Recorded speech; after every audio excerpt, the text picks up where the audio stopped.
Hello. Welcome to the second episode of the Roots and Rituals podcast. I'm your co-host Soumya And I'm Jairaj. Welcome back. So today we'll be discussing cultural values of our brand. There's Roots and Rituals Kombucha and Shruglife CrossFit. And yes, let's get started. So before we get started, we're always gonna have Pop the kombucha. Yes. Yeah, cheers. Cheers. Great. So guys, welcome back. Hope you guys liked the first episode and we can keep this a regular thing. Today we're going to talk a little, as Soumya said, about the values of our respective brands, where the brand started from, what is CrossFit, what we do here in the gym, what the background is, all of that lovely stuff. So firstly, I'd like to start, we started CrossFit, we started Shruglife in 2017. It was actually started in a different location than we are here. And then as the demand grew more, we realized that we need more space. So we moved to our current location here in Sukna Enclave. It was quite a jungle when we moved here. Not many people were like very skeptical of how we would do and if people would come here. But we were lucky enough that, we believed in our brand, we believed in what we are doing, so that got people out here. Now you look at Sukna Enclave, it's a buzzing sports community here. We got some pickleball courts, we've got the paddle ball across. So that's lovely to see how the areas come up around with the whole sports thing. So what got you into kombucha? So I actually started consuming it a fair bit while I was studying in the UK. I felt myself wanting like something chilled with dinner, but at the same time, because with my CrossFit and a healthy eating lifestyle, I wanted something that's healthy. But then I never ended up finding a kombucha that was actually tasty and actually tasted like kombucha. It was all like with artificial sweeteners, preservatives, or just fruit juice. So I wanted to create something that's actually packed with probiotics, with real ingredients. So yes, that's why I decided to. That's great. Yeah. There was this place that opened up in Sector 10 many years back. I think about 2016 or 15. Yeah. That's the first time it was a German shop, like they used to make German food. And that's where they said, oh, try this thing. It's called kombucha. Yeah. So we ferment tea and I instantly fell in love with it. I said, this is great. Like it's a fermented drink. It's healthy and it tastes good. Because we've grown up on the Pepsi Cola and I think it's just a habit to have that nice fizzy drink. But I gave up that long years back because I kind of knew that it's not healthy for me.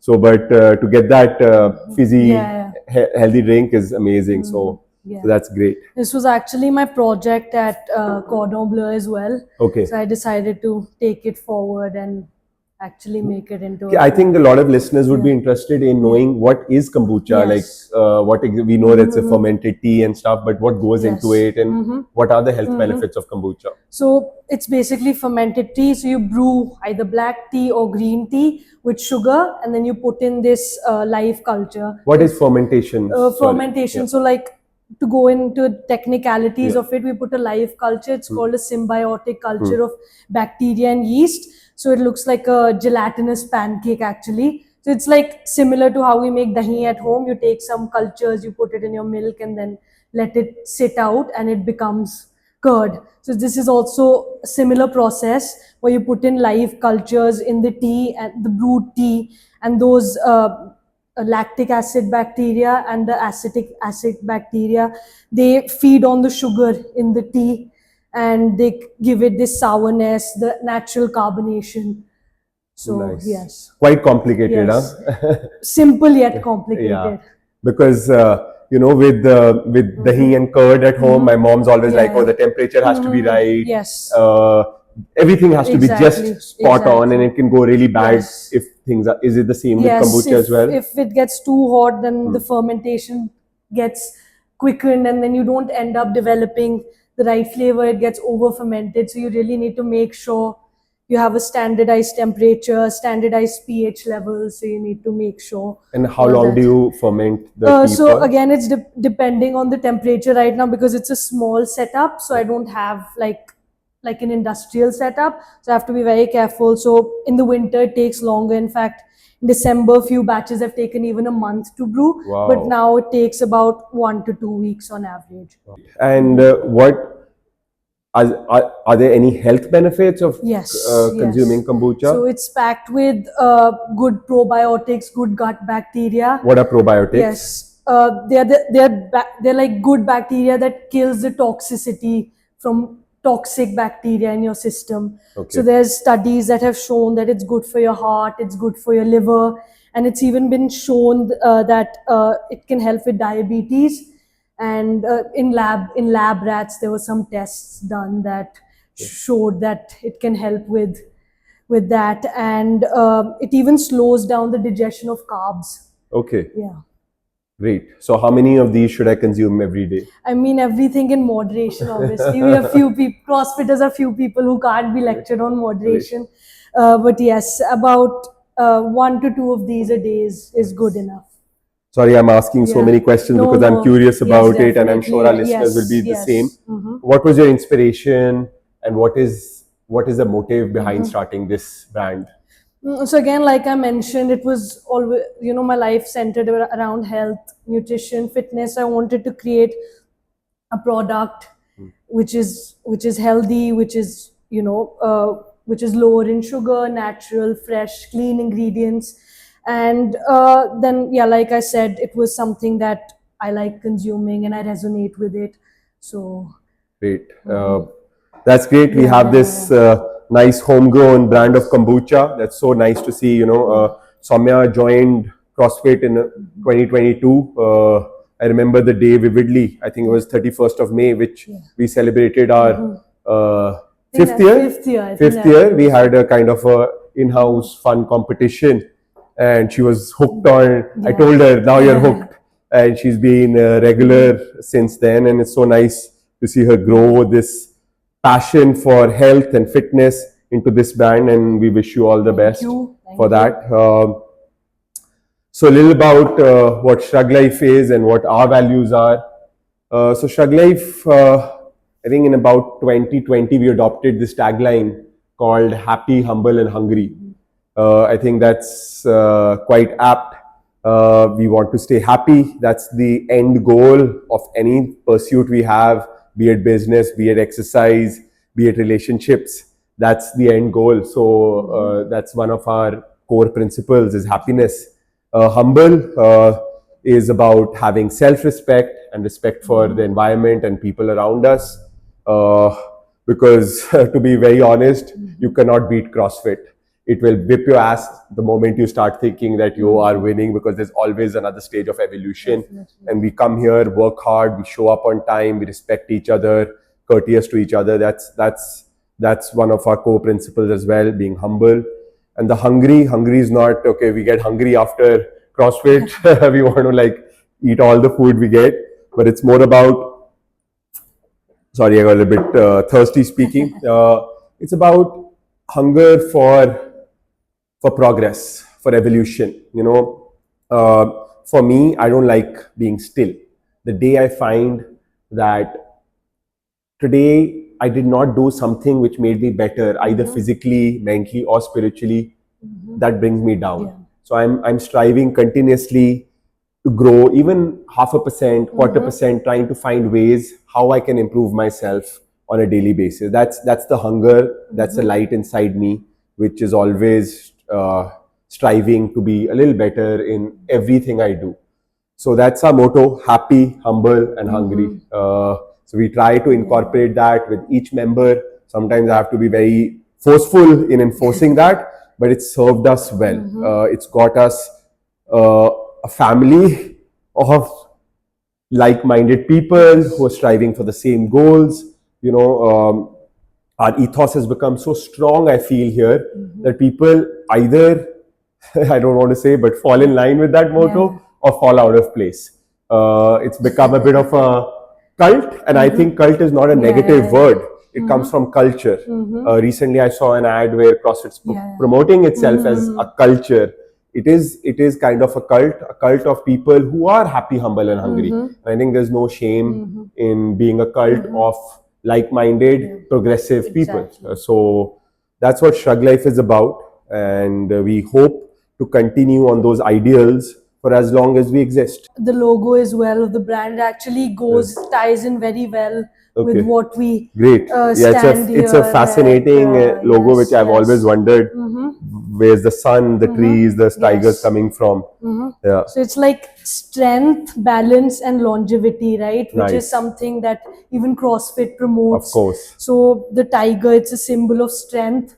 Then you have the banyan tree, which has actually been a part of Indian rituals for a very long time as well. Amazing. And it has the ability to grow its own roots and its own trunk. So it's a sign of longevity. Even CrossFit that way, it's promoting longevity, fitness in the long run. Awesome.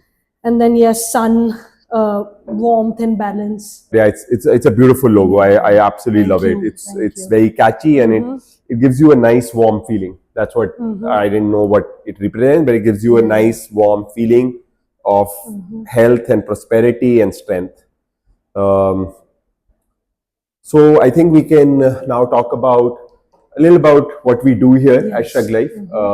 So primarily our roots are CrossFit. That's where we started. But we've had other influences as well on us now, and High Rocks, yoga, Pilates. There's so much, and as CrossFitters, we are proud that we are not close-minded. We like to adopt whatever is worth adopting. We try to adopt in our training and make it better, because it's constant change. We've learned that stagnation is not growth. It's about modifying yourself, reinventing yourself to make sure that you're continuously progressing.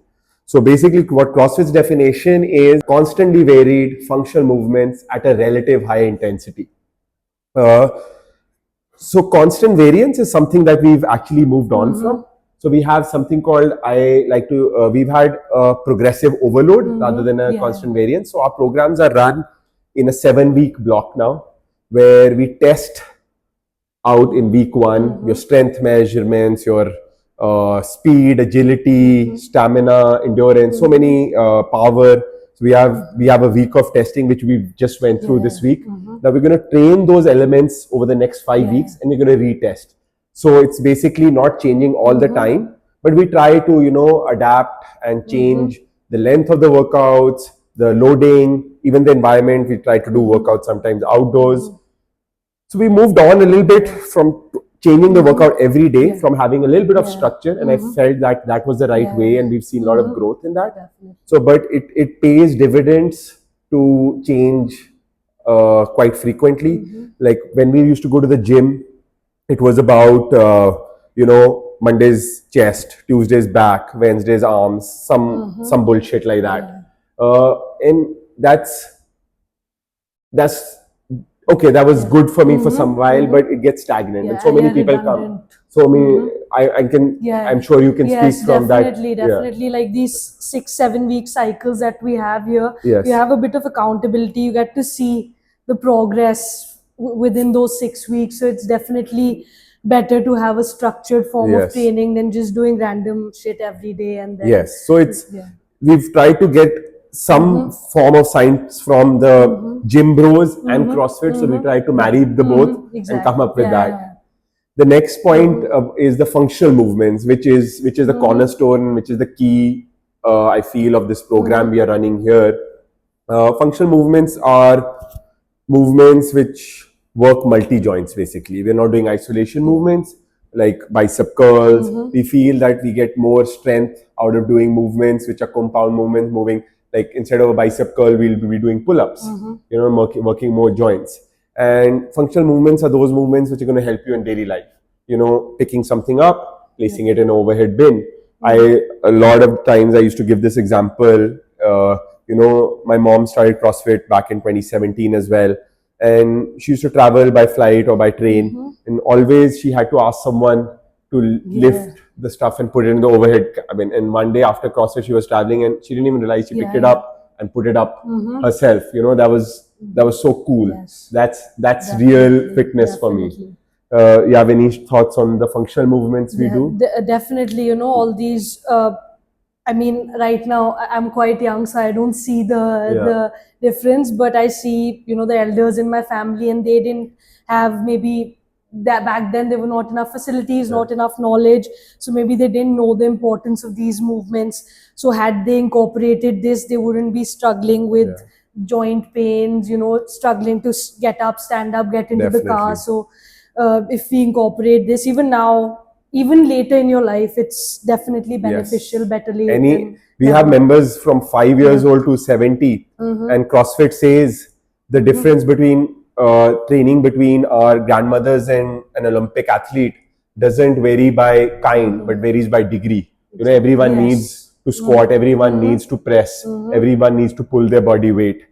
These are movements we did for centuries working in the farm, you know, like a sled push or a burpee. So just that our lifestyles are different. That's why we need CrossFit. We're living on the farms. I don't think we need all of this. We would be doing this all day. Look at Colton Mertens, the pig farmer man killing, slaying the CrossFit games now. Lastly, CrossFit is a program which we train at relative, very important, relative, again I repeat, relative high intensity, 3 times.